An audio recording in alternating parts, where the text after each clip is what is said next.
Hey gang, getting ready to work on the port area here. Cut a piece of the existing plywood, was a straight piece that came off of this area. So I cut a piece off and I'll make a terrace here, about yay shape. Probably put a structure here, I don't know, some stairs maybe. If there's a workshop up there, not really sure. I just know that probably, be one or two little structures here, and it'll drop down a little further to this level, or just about, maybe a slightly higher. And then here, I can't really see it. It's pretty thin markings, but I've marked out a 12 by 12 area that will be basin. That little seawall all around it, and obviously the cranes will be on that side with track behind it to offload. And there'll still be room for probably one structure there, a warehouse of some sort, and same over here, maybe one or two slightly larger warehouses or something like that.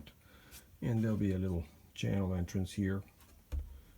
I think it's about 5 inches or 6 inches entrance, and then enough room for a couple of barges and probably a couple of small boats on the other side. We'll see how that all works out.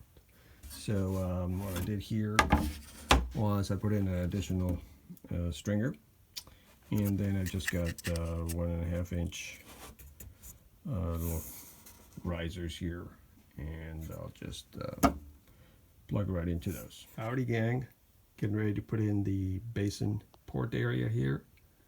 So I've run an extra stringer. Originally I had left this kind of wide open because I didn't know what kind of turntable I would put in if I needed a more recessed, deeper hole. Ended up going with the old style skinny one, so didn't actually need to do any big holes or anything. So I left that option open. So put the stringer in. This will be the actual basin. This is sea level. And I've got a few little pieces here just to bring up the next part of the layout. It's about an inch difference. I'll put that piece in and I'll show you how that looks. Kids, today's episode continues. We are done with the little surfaces for the port basin. Over here we're going to have our cranes with a little spur in the back for loading whatever it is. So that came out pretty nice, I think. And a nice drop from the turntable area. Brought out all the kids for, all the locos for a little visit. As you can tell, Daddy's a little out of control, but hey, that's what we're in the hobby for, to spend money. Let's face it. I also wrapped up this other little spur over here, and just going to have probably a tiny industry or something, small little industry here, and just want to give myself another reason to park a car or two and maybe a short locomotive in there or something. We'll see.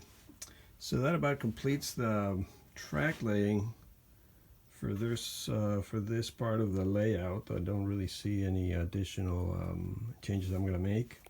I went ahead and I cut out for my shore area, my little cliff.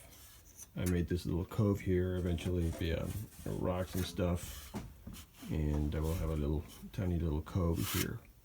So that's today's update. Catch you on the other side.